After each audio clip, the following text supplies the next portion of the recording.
Muito bem, vamos para a nossa próxima palestra.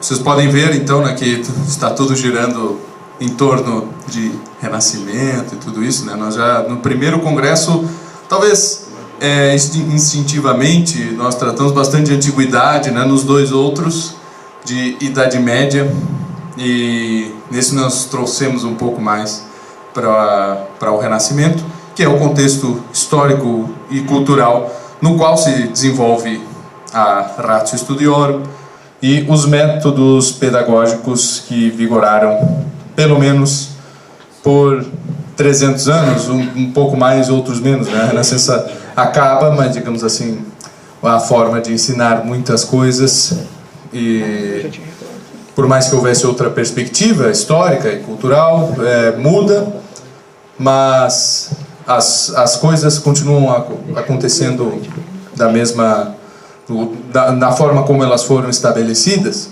nessa época, que é o Renascimento, e que nós talvez não damos a importância necessária, né, para esse período histórico, né, de nenhum lado. Num lado um pouco mais laicizante, laicista, puxa muito já direto para o Iluminismo. Então existe a Idade Antiga, não é? Existe a Antiguidade, e depois tem um período de trevas, vem o Renascimento e o Iluminismo, e aí a gente começa a falar de Iluminismo, né? Então se fala que existe o Renascimento, né, que foi assim uma grande tomada de consciência, né, e tudo isso. Bom, mas essas perspectivas, como vocês podem ver, nós estamos tentando trabalhar aqui e pô-las nos seus devidos lugares. Só começou o Congresso de Artes Liberais, então chamamos o professor William para falar das artes liberais nesse próprio contexto, né? A gente vai falar, as artes liberais eram um sistema de ensino da Idade Média. Não, da Antiguidade, da Idade Média, Renascimento, do Iluminismo, né? Na Idade Moderna, se nós pegamos um livro didático do século XIX, vai lá, está escrito: as artes, certo, ditas liberais são a gramática, a retórica, a dialética, as matemáticas, certo? Então, não é uma coisa que acabou do nada. Quem nunca ouviu falar de artes liberais fomos só nós, né? No século XX, agora XXI, né? Todo mundo sabia que as artes liberais eram a base da educação até muito pouco tempo atrás, né? Então, deixo vocês com o professor William. Obrigado, professor Clístenes. Boa tarde a todos. Muito obrigado pelo convite. A minha fala ela vai ser dividida em algumas partes, e eu vou procurar ilustrar isso tudo com algumas imagens, com algumas ilustrações, alguns textos. Eu decidi colocar algumas coisas em apresentação por projeção, assim, porque muita gente gosta de anotar algumas coisas, algumas referências, e eu tenho a tendência de falar rápido, então uma coisa acaba se perdendo no ar. Aí aqui pausado fica mais fácil de quem tiver interesse tomar nota para estudar depois, ver as referências, esse tipo de coisa. Eu vou falar sobre as artes liberais no Renascimento, contrastando-as com aquilo que se entendia por artes liberais em outras épocas, para que nós possamos, através de uma viagem no tempo, compreender quais os conceitos que envolviam a noção de artes liberais no Renascimento, quais as mudanças teológicas e filosóficas ocorridas no crepúsculo da Idade Média, que deram à alma humana um novo impulso para os estudos. E aí foi falado muito bem aqui que todas essas mudanças, elas não se refletem, todas as mudanças de pensamento, elas não se refletem somente no âmbito filosófico e religioso, mas elas irradiam para todas as áreas humanas. Elas vão ter interferência na política e, consequentemente, na economia e, consequentemente, nas relações entre as pessoas dentro de uma mesma casa, enfim.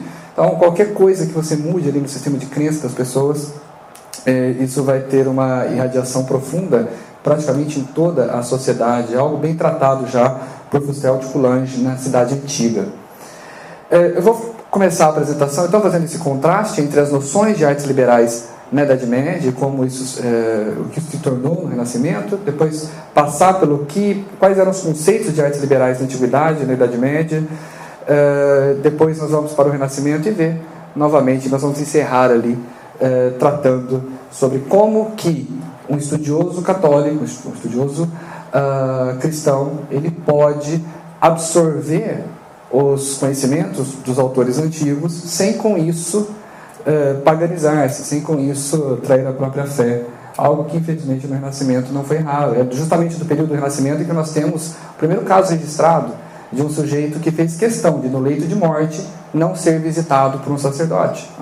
Não há registro antes disso, assim, dentro de uma sociedade cristã. Isso começa no Renascimento. Mas a gente vai passar por isso ali. Então, por favor, pode passar? Eu trouxe aqui algumas imagens que elas ilustram muito bem sobre o conceito que eles tinham das artes liberais e da aplicação delas na vida do sujeito. Essa imagem aqui é de um artista chamado Biagio d'Antonio, que ele viveu na segunda metade do século XV em diante. Portanto, dentro daquilo que os livros de escola, os manuais escolares costumam determinar de limite cronológico, já está no Renascimento. Se nós considerarmos que o Renascimento começa, por assim dizer, com Petrarca, só para que nós usemos uma baliza ali, para a coisa não ficar tão fluida assim. Mas embora tenha sido produzida já dentro do Renascimento, ela marca um viés profundamente medieval para as artes liberais. E qual era o objetivo que se pretendia alcançar com o estudo dessas artes? Então, o que nós temos aqui? Nós temos ali embaixo a pessoa, o estudante, ele vai começar a sua subida em direção ao próprio Deus. Lá no topo vocês veem que Deus é o objetivo último de todas as artes. Você tem isso muito bem definido. E o artista ele foi muito feliz em usar a alegoria da montanha, porque com a alegoria da montanha ele está querendo dizer o seguinte: não é fácil. Você vai chegar lá, essas artes de alguma forma devem estar ordenadas para Deus, mas essa subida não vai ser fácil, de maneira que você não pode ir sozinho. Você deverá estar acompanhado por algumas personalidades, algumas pessoas que já conhecem um caminho muito melhor do que você e vão poder te conduzir. Isso é muito diferente da concepção que nós temos do jovem hoje, Afinal, o jovem hoje é o sujeito que não depende de ninguém, que ele tem as suas próprias ideias, ele é descolado. O mundo começou a partir do momento que ele nasceu, antes dele e depois dele. Na Idade Média você não tem isso. As pessoas viam a necessidade de estarem acompanhadas por aqueles que vieram antes, pelos grandes sábios. E olha só, a partir do momento que a pessoa começa a subir, notem, a primeira pessoa que ela vai encontrar é o Donato, que fez uma das gramáticas latinas mais lidas na história da humanidade. Donato viveu no século V depois de Cristo, se eu não estou enganado, e o manual que ele fez de gramática latina foi o texto base para o aprendizado da língua, das regras da língua, até bem entrado no século XVIII, junto com o Prisciano, etc. Então, o primeiro cidadão que você encontra ali é o Donato, é a gramática. E notem, nós não estamos falando de gramática simplesmente como os conceitos básicos e as estruturas elementares da língua. Nós estamos falando da gramática como elementos essenciais que você precisa saber de alguma coisa para poder avançar nos estudos. Então, não se restringe só à língua. Ampliando esse conceito, nós temos algo mais ou menos assim. Existe uma gramática da história, existe uma gramática da geografia, isto é, elementos básicos e fundamentais que você deve aprender sobre algo para poder avançar nos estudos. Por gramática a gente deve entender isso também, não só a questão da língua em si. Mas a pessoa deveria começar então com o Donato, pegar as regras da língua latina em si, e com isso ela ia criando já na mente dela a noção de que qualquer estudo necessita de uma abordagem propedêutica, de uma porta de entrada para que você possa avançar nele. A próxima etapa depois era com o Pitágoras. Então Pitágoras já está ali no segundo degrauzinho. Sei que para vocês pode não estar tão nítido, mas ali está o Pitágoras, acreditem em mim. Com a aritmética, né? Então você vai aprender a contar, aquela coisa tão difícil hoje, né? É difícil achar alguém que sabe contar, se fazer umas operações básicas, a coisa não anda bem. Quem já precisou de troco aí sabe o que eu estou falando. Depois, Zenão, com... Zonão é lá em outras escolas. Aqui era o Zenão mesmo. O Zenão com a lógica. O Zenão com a lógica. Quer dizer, a partir do momento que você sabe as regras fundamentais das coisas, agora, meu filho, você tem que juntar isso. Propor uma coisa para casar com a outra, para que aquilo que você esteja abordando faça sentido, simples assim. Vejam, essa preocupação de concatenar os conhecimentos ao longo dessa subida, que tem por objetivo, veja, Deus. Está tudo ali, a vida de estudos está ordenada para o próprio Deus. O próximo, o famoso Tubal-Caim, né? Vocês nunca ouviram falar dele, eu também não. O Tubal-Caim, ele era considerado patrono da música, porque, segundo o livro do Gênesis, ele foi o primeiro a trabalhar com metalurgia, fazer ferro, cobre, esse tipo de coisa. E é daí que vem os instrumentos. Então a ideia é do Tubal-Caim ali sentado, de boa, né? Como dizem, já num nível mais alto ali, batendo na bigorna dele para produzir a harmonia perfeita. Aqui tem, acho que tem mais coisa aqui, não? Para baixo aí? Não? Tem para cima? Bom, mas aqui é o seguinte, depois nós temos ali o Ptolomeu, com os estudos de astronomia. Então essa seria a referência para o aluno estudar astronomia. Em seguida, nós teríamos os outros estudos das artes liberais. Quase no topo ali estaria Cícero com a arte retórica. A retórica deveria estar no topo. Você primeiro aprende tudo, você toma conhecimento dos princípios das ciências, depois você aprende a concatenar essas ideias através da dialética, também chamada de lógica, avança em outros estudos superiores e, por fim, a retórica, que é a arte que vai ensinar a você a transmitir este conhecimento todo para as outras pessoas. E essa questão da transmissão do conhecimento na Idade Média, num conceito até tomista que eu vou tratar daqui a pouco, ela é fundamental, ela é vital. Lá no topo, esperando você, está Santo Tomás de Aquino, e depois a teologia, então, coroando tudo isso, e todo objeto tem Deus por aquele que deve ser contemplado, os estudos devem estar ordenados para ele. Então, veja como, ao longo da Idade Média, as artes liberais foram estruturadas. E como que a coisa funcionava. Eu achei essa ilustração fantástica. É uma aula num quadro. Uma aula sobre pedagogia medieval num quadro. De como que as coisas funcionavam ali. Pois bem, pode passar, por favor? Agora veja como no Renascimento a coisa muda. A própria percepção, de como a abordagem das artes literais ela muda. Opa. Vai dar spoiler ali. Euclides com geometria e o Euclides lá. Primeiro, evidentemente, aritmética, né? Essa coisa toda. Astronomia, para a compreensão dos sólidos, das esferas celestes. Depois Euclides, por último Cícero. Pode passar, por favor.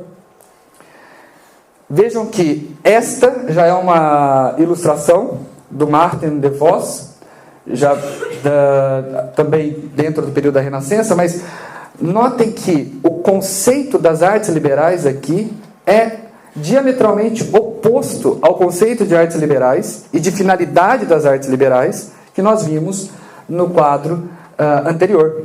Primeiro, nós não temos nenhuma noção de subida aqui. Não tem um fim aqui. Tem um objetivo, digamos, muito claro. Você não tem aqui uma ordenação para Deus. Olha como uma coisa é grave. Olha como uma coisa é grave. Você tem tudo colocado mais ou menos no mesmo plano. Certo? Tudo colocado no mesmo plano. Mas eu já vou tratar aqui dos aspectos desse quadro.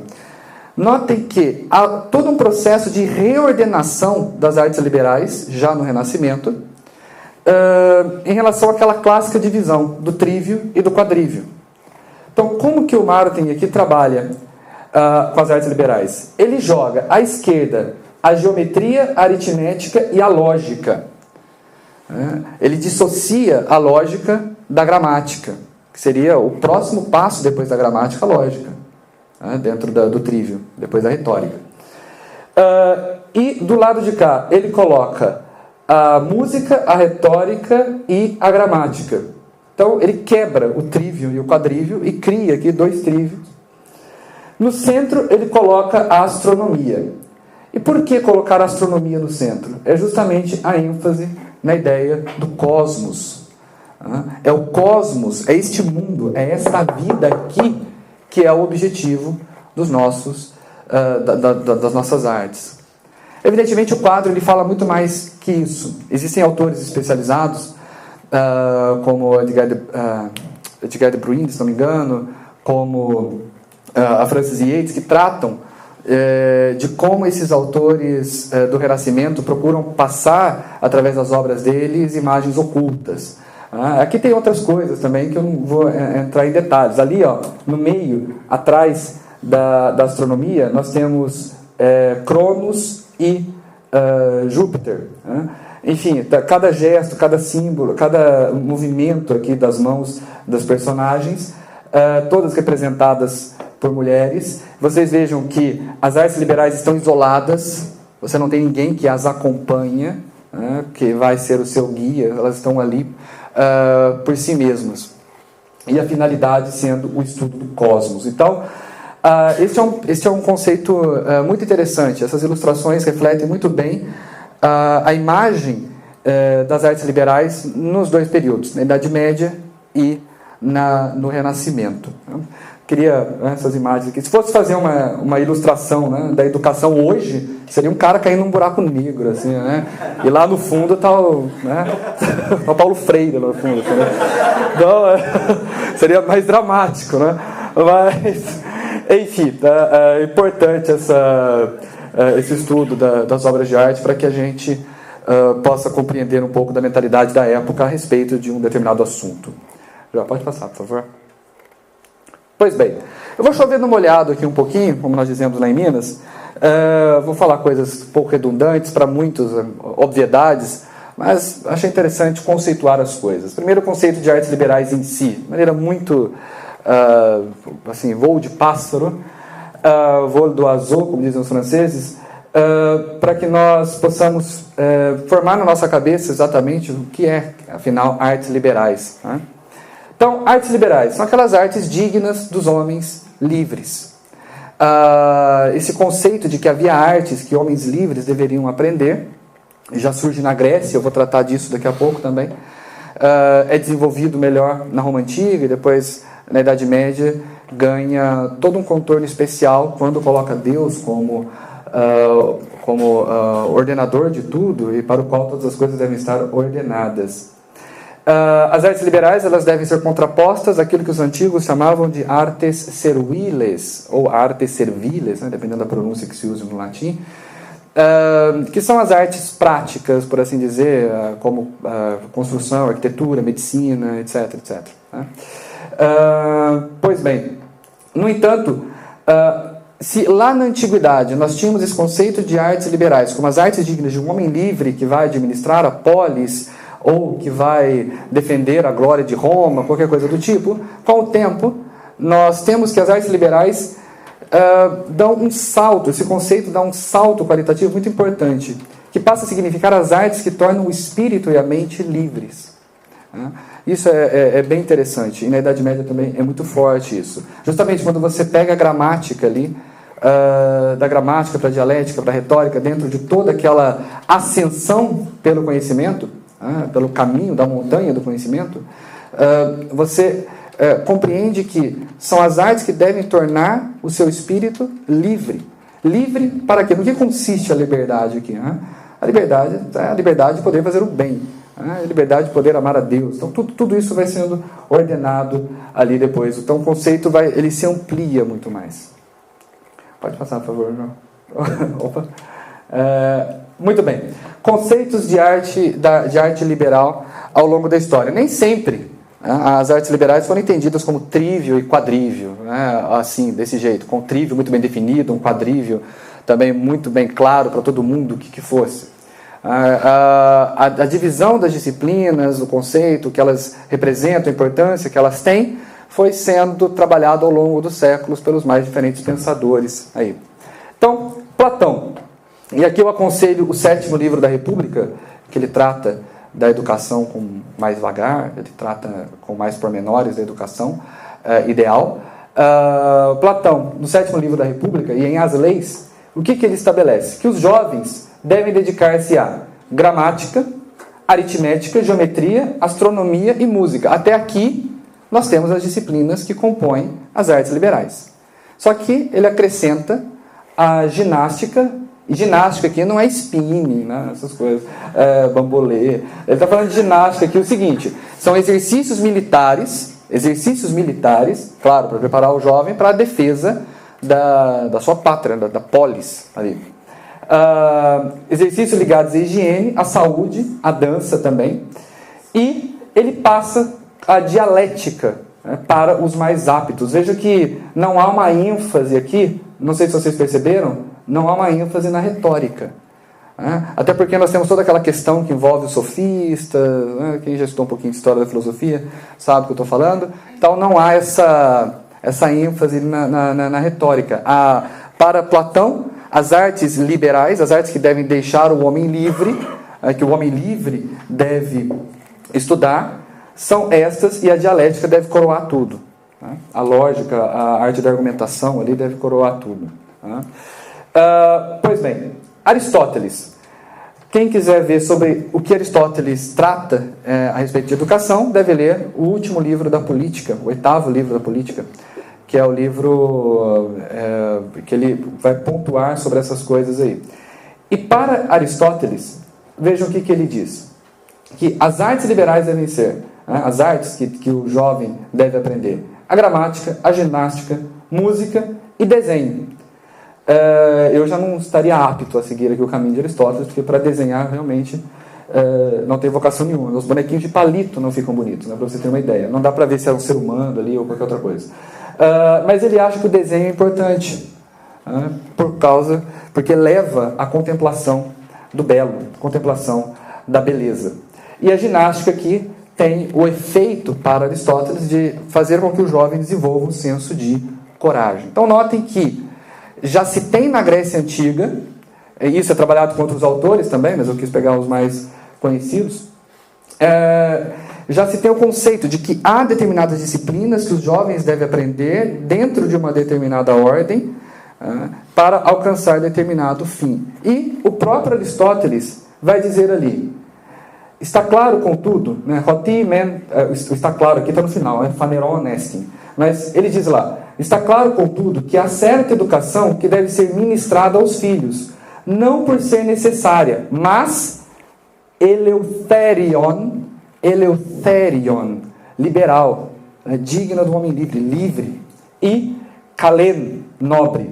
Ali eu traduzi por nobre, mas podia também colocar bonito. Mas bonito eu achei que era estranho, né? A arte liberal é bonita. Né? Nobre, a ideia de nobreza, de algo mais elevado. Então, Aristóteles chega a falar em Política 8.3, 8º livro, 3º capítulo, que ele usa, né, o termo liberal, artes liberais, conhecimentos liberais, uma educação liberal. Então, isso já aparece de maneira mais clara em Aristóteles. Platão joga as disciplinas ali sem nomeá-las exatamente. Aristóteles já se dá o trabalho, já consegue alcançar ali uma denominação própria para esse conjunto de disciplinas que deve ser aprendido. No próximo slide, nós temos ele, o Cícero. Né? Vejam, para o Cícero, quais seriam as artes que os jovens deveriam aprender? Cícero, para quem não sabe, foi cônsul da República Romana por um ano, um dos maiores oradores de todos os tempos, se não o maior, responsável por trazer para a língua latina muitos conceitos filosóficos. Então, um personagem muito importante. Quem estuda latim sabe, o professor, em algum momento, vai ter que tocar no nome dele, não tem jeito. E ele diz lá, Hípias de Elis, né, gloriou-se de, o contexto é esse, deter não somente aquelas ciências em que se continham os ensinos liberais e dignos de homens nobres. Aqui nós estamos ainda no conceito de nobreza familiar, política, etc., que depois vai ser exaltado para um conceito de nobreza de alma. Tá? Mas diz assim, que esses homens estudam o quê? Geometria, música, o conhecimento das letras, gramática, e dos poetas, e as coisas que se ensinavam da natureza, que nós chamaríamos de ciências naturais, dos costumes, o que nós chamaríamos de ética, e das questões públicas, o que nós poderíamos denominar muito bem de ciência política. Ele chama ali de rebus publicis, ou de rebus publicis. Tá? Então notem, nós não temos na antiguidade um currículo definido ainda de artes liberais, mas já começamos a caminhar para isso ao longo do tempo, tá? Dentro dos escritos desses pensadores. Joel, pode passar, por favor?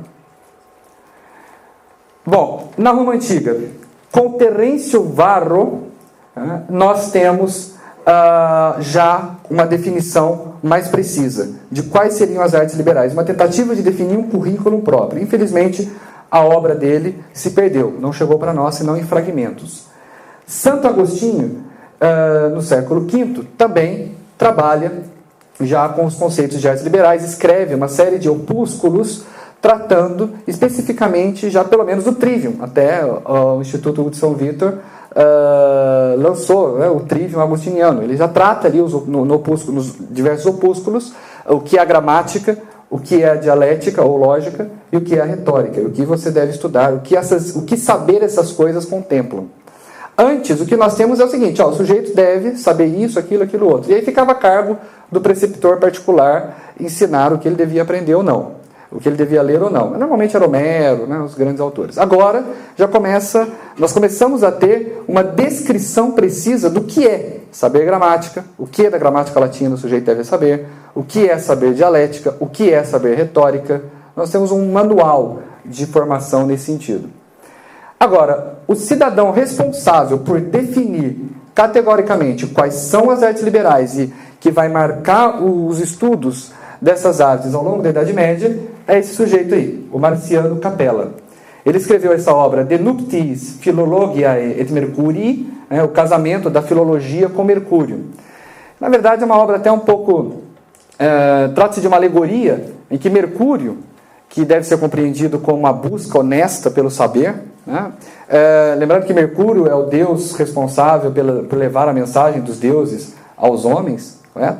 Então, o Mercúrio, ele queria se casar, né? Então, olha aí, quem está solteiro não consegue se casar, né? Mercúrio não conseguia, então pode se sentir mais à vontade, né? Um deus não conseguia, e ele estava procurando uma noiva, né? E estava difícil achar uma noiva decente. Ele procurou na sabedoria, ele procurou na amizade, ele procurou uma série de noivas e não conseguiu. E aí, quem que o Mercúrio encontrou para casar-se com ele? A filologia. Mas a filologia que deve ser entendida como o amor pelo logos. Seria a busca honesta do conhecimento que já encontra este amor pelo saber, pela razão. E no casamento, a filologia apresenta para o Mercúrio, a obra trata disso, então casamento, e no casamento ela apresenta para o Mercúrio as damas que a acompanham. E o Mercúrio deve lidar com essas damas antes de poder casar-se efetivamente com a filologia. E quem são essas damas? Gramática, dialética, retórica, e isso é apresentado nesta ordem. E depois, em cada livro, o Marciano Capella vai fazer uma descrição, uma síntese dos melhores autores até os dias dele, que escreveram sobre cada uma destas artes. Isso aqui vai definir para o medievo as artes liberais como um todo, e vai definir também um pouco a bibliografia, que daí vai levar à construção daquela imagem que nós vimos, né? Você vai estudar gramática? Tem que ser o Donato. Vai estudar aritmética? É o Pitágoras. Vai estudar, sei lá, qualquer coisa, retórica? É o Cícero. Pois bem, já foi falado aqui antes de mim, então também só uma citação. No Renascimento carolíngio, nós temos o Alcuino, e aqui com o Alcuino nós temos já o estabelecimento oficial de um currículo que deve ser utilizado. Até aqui nós temos elucubrações, sugestões. Nós estamos trabalhando dentro da área mais conceitual e teórica. Com Alcuino, isso já vira um programa de fato que é implementado no Império Carolíngio. Rábano Mauro, que foi discípulo do Alcuino, dá continuidade a isso. E nós temos aqui um manual das coisas que os padres deveriam aprender, que o clero deveria aprender no século IX, para que fossem dignos da sua missão. Essa obra, De Clericorum Institutione, é uma obra que não há tradução, infelizmente, mas é um texto muito interessante. Aquilo que se esperava que um padre soubesse, para que fosse um bom sacerdote. Esse século IX ainda. Aquilo que nós podemos chamar de... Nós estamos na Alta Idade Média, no período dito das trevas, por assim dizer. E é impressionante o que se esperava de um padre. É impressionante. Os conceitos, conhecimentos toda a cultura literária que um padre tinha que ter, não pela cultura em si. Nós estamos dentro de um ambiente cristianizado que todo esse conhecimento deve estar colocado à disposição de Deus e da salvação das almas. Certo? Então, até aqui, as artes liberais, como foi esse processo do desenvolvimento dos conceitos, definição de currículo, bibliografia, por assim dizer, das artes liberais ao longo do tempo. Agora, pode passar, por favor, João. Uma síntese da educação na Baixa Idade Média. Pode ir para o próximo, por favor. Ficou um pouquinho pequeno aqui. O que nós temos na Idade Média? Na Idade Média nós temos o seguinte: as universidades que surgem ali, também já foi falado de mim, e com as universidades nós temos uma formalização dos estudos, algo que já tinha começado no Renascimento, mas agora nós temos a coisa mais, o tal do diploma, a coisa que realmente oficializa o seu conhecimento, começa a aparecer aqui com mais clareza. O que se esperava? Quem estudava as artes liberais, as 7 artes liberais, ao longo da Idade Média? Jovens dos 14 aos 20 anos. Antes disso, o que o moleque fazia? Antes disso, o moleque ia aprender a ler, evidentemente. Então ele já chegava na gramática sabendo ler. E ler bem.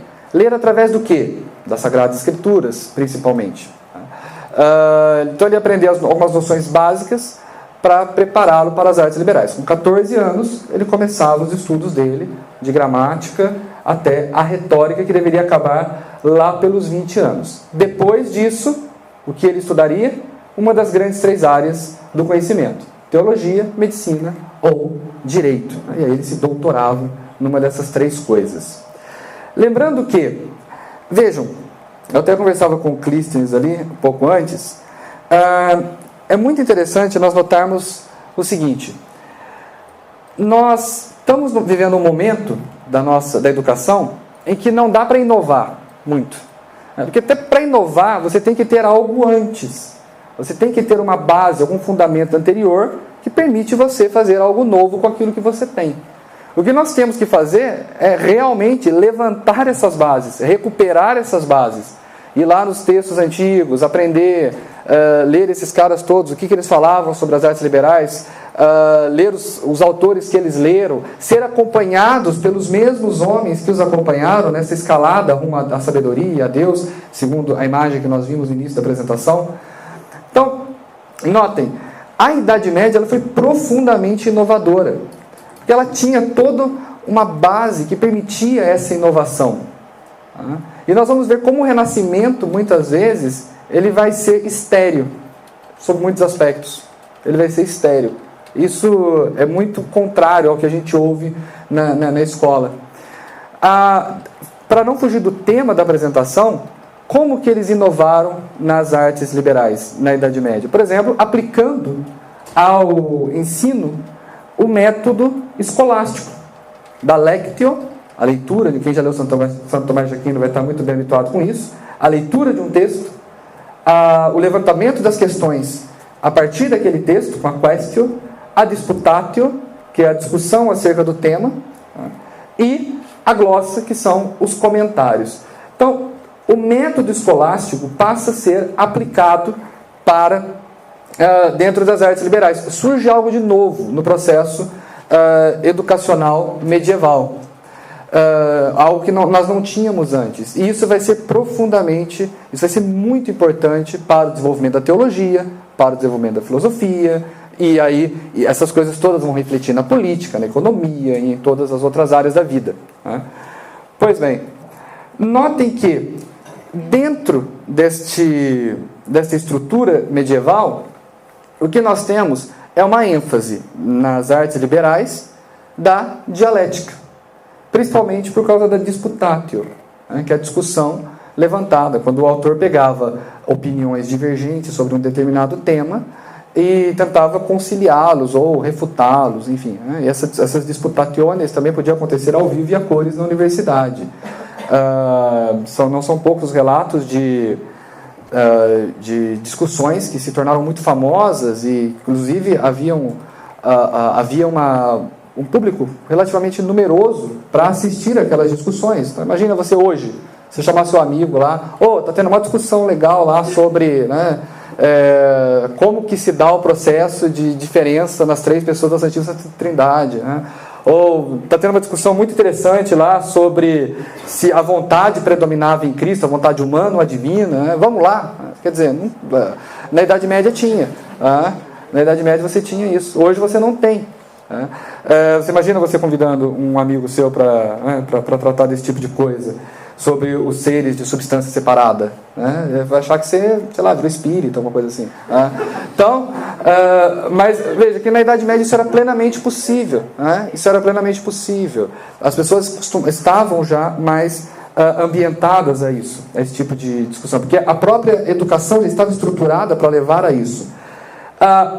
Fala-se muito, e aí é uma coisa muito interessante como professor de latim, que o latim medieval é pobre, que se comparado, os renascentistas vão acusar isso, né? Que o latim medieval é pobre, que não é um latim ciceroniano, e como se os próprios medievais não soubessem disso, como se os próprios autores do medievo não tivessem pleno conhecimento disso. A questão é que ali a ênfase maior era em fazer a verdade brilhar, né? Em fazer a razão chegar aos seus mais elevados níveis. Não simplesmente ficar num beletrismo estéril, meramente repetitivo. E isso vai acontecer no Renascimento de uma maneira tão interessante que até o próprio Erasmo de Roterdã vai escrever uma obra inteirinha para tirar sarro do que ele estava vendo ali em termos de cultura, de transmissão do conhecimento. Eu vou falar disso também daqui a pouquinho. Então, a dialética predomina sobre a gramática e a retórica. O homem medieval, o estudioso medieval, não tem preocupação com o beletrismo, sem deixar de ser profundamente elegante.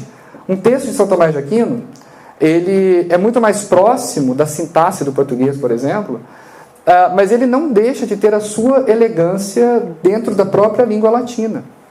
A escolha do vocabulário, enfim, o uso de algumas expressões muito específicas, isso é muito belo. É muito belo, mas os estudiosos do medievo não têm essa pretensão, repito, beletrista, de simplesmente repetir coisas, ou se encarcerar no molde ciceroniano, que seja, ou de Virgílio, e não sair mais dali. A preocupação, o objetivo é outro. Isso daí também, o próximo tópico, né, o aristotelismo, que nós temos como uma corrente de pensamento, como um retorno ao pensamento de Aristóteles, que vai ganhar nova vida na Idade Média. Veja como que a Idade Média é inovadora, né? Matizes do pensamento aristotélico que não tinham sido trabalhados antes e que algumas coisas tinham até sido rejeitadas pela Igreja, vão ganhar uma nova luz, que vão fazer a verdade católica resplandecer com muito mais força. Isso, de novo, só é possível numa sociedade que, educacionalmente falando, está assentada em bases muito sólidas, como era a montanha medieval, com todos os grandes gênios das artes. Novamente aqui, a filosofia como serva da teologia, dentro daquela lógica que todas as coisas devem estar ordenadas para Deus. E São Tomás de Aquino já trata isso logo no começo da Suma Teológica, que a teologia é o saber mais excelente, né? A ciência por excelência. Afinal, vale muito mais saber pouco sobre as coisas de Deus, que seja, do que saber muito sobre as coisas do mundo, por exemplo.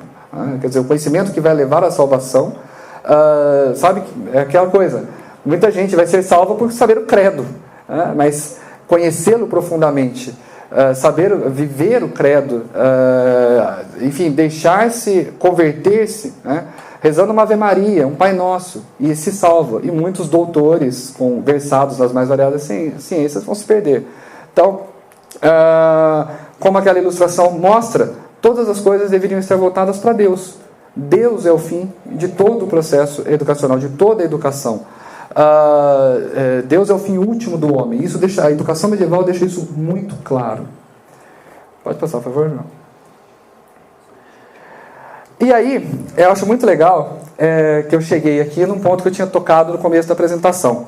Muita gente fala assim, eu já vi material didático, eu sou professor de história, então vira e mexe eu me deparo com os materiais didáticos que trazem assim, o homem do medievo ele é contra o trabalho prático, né? Aquela coisa meio maniqueia, você tem lá os nobres, o clero, né? E você tem os outros que trabalham. E para o nobre e para o clero, somente o trabalho de contemplação valia, o trabalho servil era completamente desprezado, ou qualquer outra atividade prática ela era sempre preterida em relação à atividade meramente intelectual, aos estudos. Então, a gente vê o homem medieval, a gente aprende a enxergar o homem medieval como um sujeito isolado, monge. Quando fala do clero, é um monge, lá no mosteiro de São Michel, lá na França, no meio do mar, aquela é a figura. Mas olha o que diz Santo Tomás de Aquino, que foi um dos autores mais lidos da Idade Média, né, da história. Ele diz o seguinte: a vida contemplativa é, em termos absolutos, e eu traduzi esse simpliciter ali em termos absolutos por teimosia minha, né? O certo era deixar o simpliciter do jeito que estava, mas a vida contemplativa é, em termos absolutos, melhor que ativa, que se ocupa de ações corporais. Lá, tá vendo? São Tomás de Aquino acabou de contradizer você.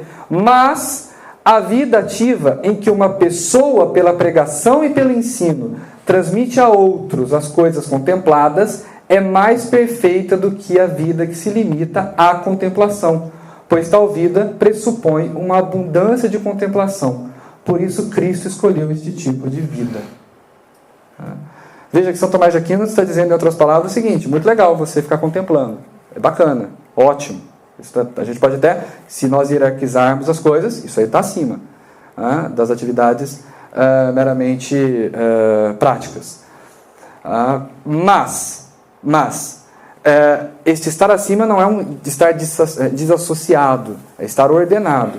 E dentro desse processo de ordenação, aquele que tem a vida ativa, na vida ativa, pela pregação e pelo ensino, transmitir aquilo tudo que ele contemplou, tem um estilo de vida mais perfeito. Inclusive ele diz que Cristo escolheu esse tipo de vida. Não só contemplar, mas além da contemplação, transmitir. E eu não sei, os que são professores sentem agora o peso do fardo que têm sobre os ombros. Porque a quem muito é dado, muito é cobrado também. Vejam, é importante que os professores tomem consciência de que essa transmissão do conhecimento, essa transmissão das coisas, a transmissão da sabedoria, a partir daquilo que os professores estudaram, eles mesmos já contemplaram. São Tomás de Aquino aqui, ele não está falando exatamente do professor especificamente, né? Ali também cabe os sacerdotes, etc. Mas ele equipara, ou faz uma analogia, pelo menos, com a vida de Cristo. Veja como é muito importante esse trabalho. A missão que é dada a essas pessoas não é uma missão pouca, não é uma missão de pouca monta. É uma missão muito importante. Então, notem, ao mesmo tempo que tudo está voltado para Deus dentro do trivium da Idade Média, da noção de artes liberais medievais, que está ordenada para Deus, um homem medieval, os grandes doutos medievais não se faziam simplesmente imbuir-se de toda uma riqueza persa de conhecimento, mas procuravam, na medida do possível também, exercer isso daqui, transmitir, passar para frente os conhecimentos adquiridos. Então, nós não devemos ver o homem medieval como um sujeito meramente, o intelectual da Idade Média, mais precisamente, como um sujeito isolado da sociedade. Muito pelo contrário, o florescimento de escolas e universidades testemunha contra isso. E Santo Tomás de Aquino simplesmente dá os termos, a descrição do fenômeno todo que ele observa, ordenando todas as coisas ali. Quem transmite as coisas contempladas, esse estilo de vida, é mais perfeito do que se limita à contemplação. É uma frase que, para mim, como professor, tem um peso muito grande. Isso no Renascimento. Aliás, perdão, isso na Idade Média. Agora, no Renascimento. Pode passar, por favor. O que acontece no Renascimento aqui? Nós temos a educação no Renascimento, ela tende a ser, ela não é, mas ela tende a ser exteriormente conservadora, freando o ciclo de inovações produzidas no medievo, sob muitos aspectos. E aí a Ratio Studiorum, ela acaba quebrando, na verdade, toda uma lógica vigente no Renascimento. Para vocês terem uma ideia, eu acho que eu até coloco ali o mimetismo dos grandes autores latinos. A coisa no Renascimento sobre o uso dos escritos antigos como um fim em si mesmo, chega ao tal ponto do ridículo, que o Erasmo de Roterdã escreve uma obra divertidíssima e que causou uma grande polêmica na época. Na época, quando você queria causar uma polêmica, você escrevia um livro. Hoje, bate uma foto, já causa uma polêmica terrível. Já divide opiniões. E esse dividir opiniões é assim, 99% do lado do bom senso e o editor da matéria que está contra. Mas para ele aquilo já dividiu opiniões, a dele com o resto. Mas a coisa chega a tal ponto do ridículo que o Erasmo de Roterdã, ele escreve um livro chamado Ciceroniano. E nesse Ciceroniano, ele fala assim, olha, esses caras aí, eles estão tão malucos com esse negócio de resgatar a arte clássica, aquela coisa toda, quer dizer, eles estão tão pouco dispostos a dar continuidade ao processo medieval, que eles fazem de tudo para aprender latim e escrever tal qual Cícero. E aí o Erasmo pergunta, será que eles vão escrever o quê? Daqui a pouco eles vão estar escrevendo assim, em nome de Júpiter, de Apolo. Se você for escrever como Cícero dessa maneira,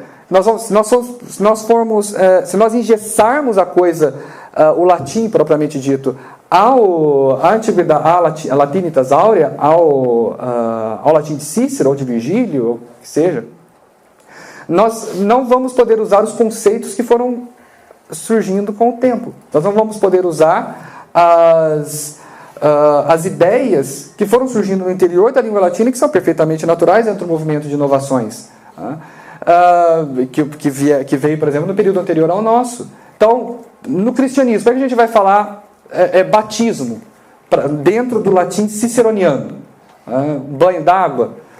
Você foge completamente do conceito. E aí que ele coloca o Apolo. Ele fala, olha, o Cícero não conhecia Jesus. Então você vai falar de Jesus usando o latim estritamente ciceroniano como? Vai falar com Apolo? Vai falar de Jesus nasceu em Belém. Como é que você vai narrar isso sem usar a palavra Belém? Jesus nasceu na pequena cidade da província da Judéia, localizada ao sul, aliás, ali próximo a Jerusalém. Então, o Erasmo de Roterdã simplesmente diz, não dá. O que vocês estão querendo fazer é ressuscitar múmias.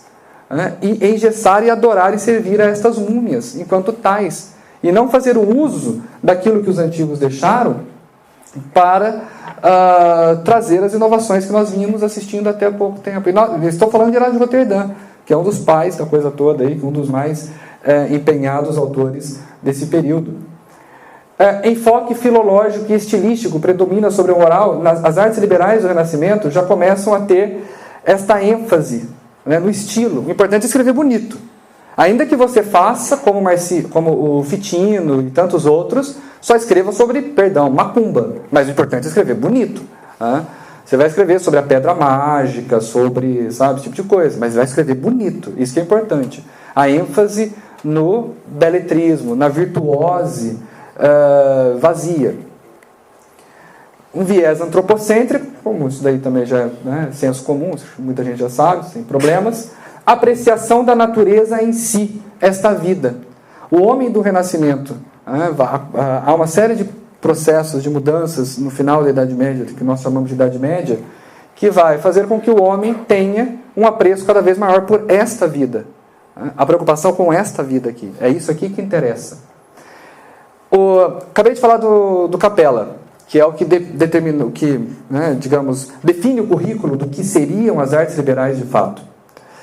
E lá, o Capella coloca, por exemplo, a medicina e a arquitetura como artes auxiliares das artes liberais, das artes do espírito. Como artes auxiliares. É a partir mais ou menos de agora e pouco depois que a medicina começa a ganhar o destaque que tem hoje. Não desvalorizando o trabalho dos médicos, nada disso. Mas vejam, notem que a importância dada ao papel da medicina, isso se reflete numa série de questões, até na apreciação que se tem, né, da figura do médico, etc., é algo que vai surgindo ali a partir do Renascimento. Por quê? De certa forma, é o sujeito responsável por garantir a sua permanência aqui nessa vida, pelo menos mais um tempo, né? Vai arremediando aí para você ficar aqui um tempinho mais. Quando você já não tem mais aquela solidez, né, da fé dentro dos ambientes de ensino que você tinha no medievo, em que você tinha a figura do teólogo, ou do padre, ou do sacerdote, como proeminente na sociedade. E aí eu não sei se vocês se lembram do quadro que eu mostrei, justamente colocando a astronomia no centro, né, das artes liberais ali no Renascimento. Naquele quadro que nós tínhamos a astronomia no centro, que já enfatizava um viés, não é bem a palavra, mas digamos aí, materialista. Os estudos devem estar voltados não para um fim sobrenatural, mas ele é horizontal e tem no centro este mundo. E aqui começa a ter aquela fragmentação de ciências que nós vamos ter até hoje. O sujeito ele é especialista em chuva no Alasca no mês de agosto, do dia 2 ao 3, meio-dia, 7 da noite. Né? Ele é especialista nisso, certo? Então, isso começa aqui, né? De certa maneira aqui. A dialética, que tinha tido seus momentos áureos no medievo, cede espaço à retórica e à gramática dentro do trivium. De novo, agora o importante é escrever bonito, escrever bem. Né? Se você vai escrever um monte de bobagem, não interessa. Né? O importante é você mostrar erudição. E essa erudição representa o quê? Não o caráter fecundo da educação medieval, que sempre trazia algo novo, mas algo mais estéril mesmo, dado à repetição, né? Dado a um pouco do mais do mesmo. Tá? Eu gosto muito dos autores do Renascimento, leio-os justamente para poder melhorar um pouco meu latim, aquela coisa toda. Mas o foco deles é esse. Dificilmente você pega algo ali que já não tenha sido dito antes. É ali que começam a ver os autores refutados já. Sabe? O cara escreve, mas 200 anos antes um outro já tinha refutado tudo que ele está escrevendo ali. Por exemplo, Lutero. Lutero já nasceu refutado. O Lutero ele nasceu, não está errado, não é assim. Então, e aí começam a vir outros, né? Até chegar no Leandro Carnal tem um tempo aí, né? Em todo um processo, como eu falei, né? Se fosse o quadro de educação seria um abismo, né? Dos nossos dias. E a promoção de fins políticos, não mais espirituais. O Maquiavel é um exemplo muito claro disso. Isso foi falado até antes, né? Da figura do Maquiavel. A educação voltada para fins políticos, é para manter aquelas repúblicas italianas. O sujeito tinha que dar tinha que, enfim, procurar uma maneira de se virar dentro daquele ambiente ali. E os reis depois também vão usar da educação para se promoverem, já dentro de uma deturpação do que significava ser rei, né? Quando vão surgindo aqueles mini deuses aí em alguns países. Bem, pode passar, por favor. Também no Renascimento... Pois não. Eu acho que faltou falar só da magia e do ocultismo. Né? Eu falei por alto quando eu brinquei de macumba, né? O pessoal escrevia sobre macumba, né? Mas magia e ocultismo no Renascimento, muito bem lembrado, obrigado. A Frances Yates trata muito disso também no livro dela. Os caras, é ali que começa a coisa da alquimia, né? E uma série de outras coisas. A busca, você tem... Veja, quando você perde essa ordenação para Deus... e você coloca esse foco no homem, Isso gera uma angústia tremenda, né? Porque o homem sabe da sua finitude, não adianta. O homem sabe da sua limitação. E a angústia gerada por isso faz com que você busque subterfúgios nas mais variadas maluquices para poder tentar explicar algumas coisas que, desordenadas, perdem completamente o sentido. E aí o sujeito vai lá na magia, atrás da pedra filosofal. Tudo bem que isso está mais ligado com o mundo muçulmano ali. Mas isso entra na Idade Média também. Tem um livro que eu acho muito legal, chamado A Magia no Renascimento, de um autor da Universidade de Brasília, chamado Klaas Voormann. Klaas, K-L-A-S-S, e o Voormann, se eu não estou enganado, é V-O-O-R-M-A-N-A-N. E no livro ele descreve com uma riqueza enorme como, por exemplo, o Kepler. O Kepler, ele queria colocar o Sol no centro das coisas ali. Ele fez todo um estudo para colocar o Sol no centro do universo, porque ele queria que o Sol ficasse, ele adorava o Sol. Ele cultuava o Sol mesmo, né? Falava, Sol, né? Eu te adoro, aquela coisa toda. Na escola eles são apresentados para nós como grandes cientistas, né? Os caras à frente do seu tempo. Os caras estavam bebendo ou comendo a lavagem dos antigos, né? Algo que na Idade Média não aconteceu em hipótese alguma. Ao longo da Idade Média há toda uma preocupação de resgatar o que havia de bom entre os pagãos, e eu vou terminar minha fala depois com isso, justamente. Mas ordenar essas coisas todas para Deus. No Renascimento, os caras estão chafurdando na lama, muitos deles. E aí são descobertas acidentais. Isaac Newton, por exemplo. Se você chegasse para Isaac Newton hoje e falasse, rapaz, todo mundo adora, né, as leis da física que você determinou, ele ia virar para você e falar, poxa, que legal. E os meus estudos meio cabalísticos lá do Antigo Testamento, o que eles falam? Não, ninguém sabe disso. Ele ia ficar deprimido, triste. Porque o objetivo dele não era nada disso. Esses homens eles têm um viés assim, ocultista muito forte. Bom, Studia Humanitatis. O trivium todo, o quadrívio, as artes liberais em si, tornam-se no Renascimento o que eles chamam de Studia Humanitatis, que envolvem gramática, retórica, aqui entra história, grego e filosofia moral. Está faltando aqui a dialética. E por que a dialética não está aqui? Porque para alguns dos pensadores ela já estava muito contaminada com a escolástica, o método de raciocínio escolástico, que vários rejeitavam. Então, houve uma reformulação naquilo que se propunha ensinar aos jovens. E aí, o Petrarca, que é considerado o pai do Renascimento, ele cita, inclusive, um texto do Cícero, que é de uma maneira um pouco anacrônica, meio esquisita, mas ele cita o texto do Cícero em Proárquia, até trouxe aqui o livro, e nesse texto, ele cita o Cícero está falando de uma outra coisa, de um outro contexto, mas para o Petrarca, quando o Cícero fala que estes estudos alimentam a adolescência, deleitam a velhice, adornam as coisas favoráveis, oferecem refúgio e consolação nas situações adversas e assim por diante, ele pega esta frase do Cícero e joga como se Cícero estivesse fazendo uma referência prospectiva àquilo que os homens do Renascimento iam chamar de Studia Humanitatis.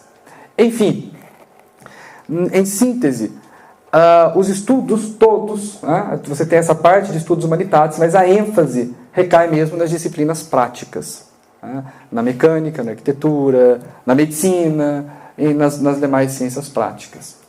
Pode passar, por favor. Mas nem tudo está perdido, né?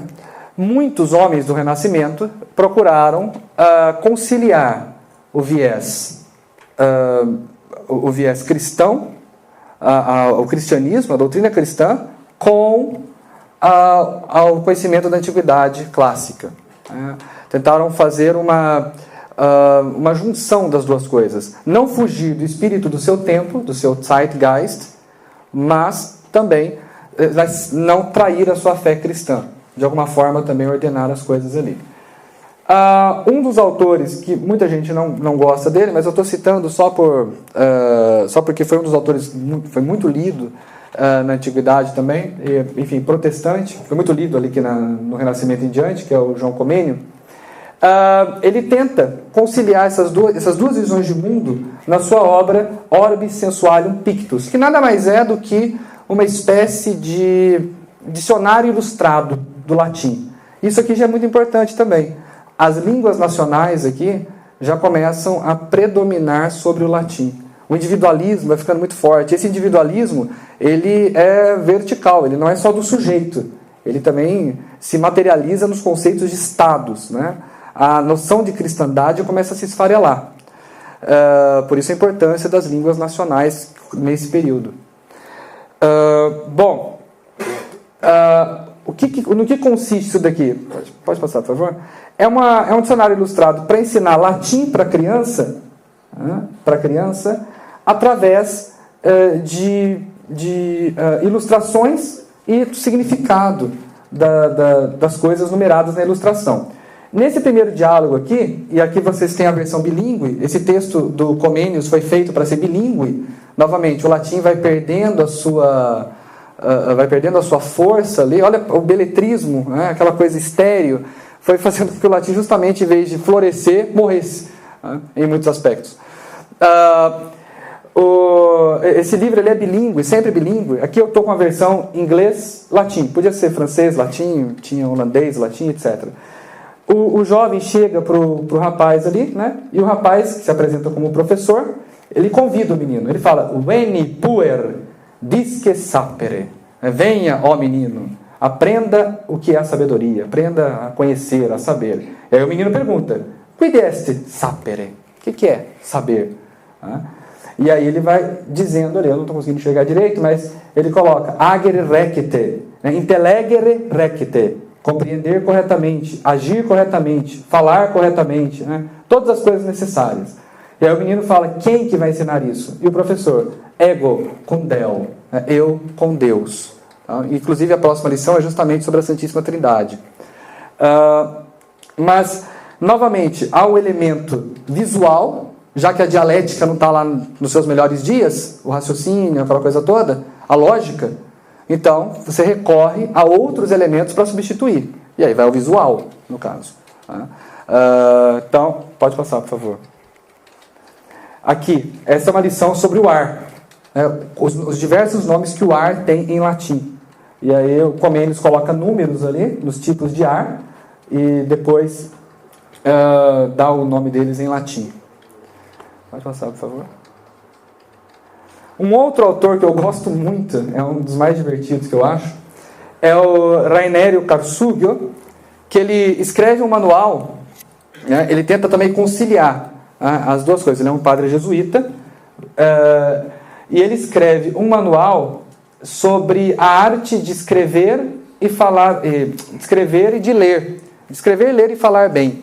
Um mini manual. Só que como que ele faz isso? Em versos, procurando imitar a métrica nos versos dos antigos autores latinos. Mas produzir algo moralmente correto, algo ordenado também ali para a fé da igreja, para Deus, e para Deus, só que dentro das métricas e dos padrões da antiguidade. Então tem até aqui, por exemplo, em que ele está dizendo que o aluno deve fugir de livros imorais, né? Então ele diz ali, Caueto insidias, tome cuidado com as armadilhas. Pulcreque dolos submagne tectus, né? E os dolos escondidos sob a bela imagem.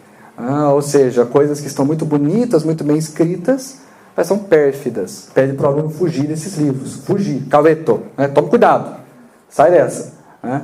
Entre outras coisas. Mas notem também que interessante, apesar disso, ele usa aqui, baco. Ele usa todo um linguajar, um vocabulário típico dos autores clássicos, né? Nessa tentativa de resgatar um latim que já não seria mais possível. Pode passar, por favor, João. E o livro, um dos livros principais, um dos mais interessantes, um dos mais bem escritos, esse livro, vocês encontram fácil na internet, facilmente. Ele teve mais de 170 edições, tá? Mais de 170 edições. Foi um dos livros mais usados pelos jesuítas. E para ensinar o quê? a arte retórica, né? A arte de falar bem, que ganha força novamente no Renascimento. E o que o Cipriano Soares faz nesta obra? Eu acho uma obra espetacular, eu a leio com muita frequência, assim, procuro estar sempre em contato com ela. Ele sistematiza tudo aquilo que o Cícero, Aristóteles, Quintiliano e outros autores disseram sobre a arte de falar bem, só que de maneira esparsa e fragmentada, né, separada nos mais diversos textos. Ele sistematiza tudo isso e dá uma ideia de conjunto. Então ele começa lá, arte retórica. Mas peraí, o que é arte? Aí ele explica o que é arte. Isso nas palavras do próprio Cícero. Ele acha lá nos textos do Cícero, o que Cícero explicando o que é arte, e coloca lá. Depois, o que é retórica? A retórica é uma... Aí depois ele junta. A retórica é uma arte. Vejam que aqui nós temos uma tentativa muito interessante de casar. Aquilo que se fazia com os textos bíblicos na Idade Média, da Catena Áurea, de juntar os versículos, né, do Novo Testamento, para que eles tivessem uma sequência lógica dentro dos escritos da patrística e de outros autores, o Cipriano faz com os escritos pagãos acerca da retórica. Esse manual foi tão lido, mas tão lido, que você encontra, inclusive, tem um outro livro, um livro paralelo, que tem tudo isso sistematizado em tabela. Sabe aquilo que a gente faz hoje? Você faz uma chave grande assim, vai colocando pontos, itens. Tem livros que sistematizam a obra dele assim. Para vocês verem, é a sistematização da sistematização. Você não tem mais a dialética, então o cara sistematiza. Mas mesmo assim, para alguns ainda fica difícil. Aí você faz o gráfico. Aí depois você desenha. Aí depois você faz um teatro, para ver se ele entende. Né? Aí, enfim, você vai tentando achar alguma estratégia ali. Aí você faz música, né? Dança. Pode passar, por favor. Conclusão. Aí eu coloco aqui o escopo dos que se devotam aos estudos das artes liberais em nosso tempo deve ser voltado ao uso dos instrumentos epistemológicos trazidos pela Renascença. Muita coisa muito importante foi descoberta ali, técnicas e métodos, enfim, de interpretação, de exegese, muita coisa da história romana veio à tona ali. O próprio Petrarca foi responsável por trazer à luz as cartas de Cícero. Muita coisa ali é importante, né? Mas nós não podemos perder de vista o equilíbrio e a ordenação das artes segundo os parâmetros do medievo. Quer dizer, a proposta seria assim, como unir as duas coisas. A erudição do Renascimento com a ordenação para as coisas do alto. E aqui eu queria, para encerrar a minha fala, ler um texto de Santo Agostinho, numa tradução que não é das minhas favoritas, mas, enfim, mas eu lerei aqui, de como que Santo Agostinho já tinha cantado a pedra, que 1000 anos antes do Renascimento, de como que deve ser a abordagem do cristão em relação aos conhecimentos da antiguidade. E olha o que diz Santo Agostinho. Os que são chamados filósofos, especialmente os platônicos, quando puderam, por vezes, enunciar teses verdadeiras e compatíveis com a nossa fé, é preciso não somente não serem eles temidos, nem evitados, mas antes que reivindiquemos essas verdades para nosso uso, como alguém que retoma seus bens a possuidores injustos. Olha que bonito, Santo Agostinho diz o seguinte, pode pegar tudo, é nosso. O que eles disseram de verdade é nosso. Toda a verdade vem de Deus. Nós adoramos a Deus reta e verdadeiramente. É nosso. Não precisa ter medo. Não precisa jogar fora. Cícero, joga fora. Platão, joga fora. Não. O que eles disseram de bom e verdadeiro é nosso, na verdade. Nós temos o direito de usar isso. De fato, verificamos que os egípcios não apenas possuíam ídolos e impunham pesados cargos a que o povo hebreu devia abominar e fugir, mas tinham também vasos e ornamentos de ouro e prata, assim como quantidade de vestes. Ora, o povo hebreu, ao deixar o Egito, apropriou-se sem alarde dessas riquezas, na intenção de dar a elas melhor emprego. Aqueles vasos sagrados lá de ouro que os egípcios usavam para os cultos deles, os hebreus pegaram para dar um uso melhor para eles. E não tratou de fazê-lo por própria autoridade, mas sob a ordem de Deus.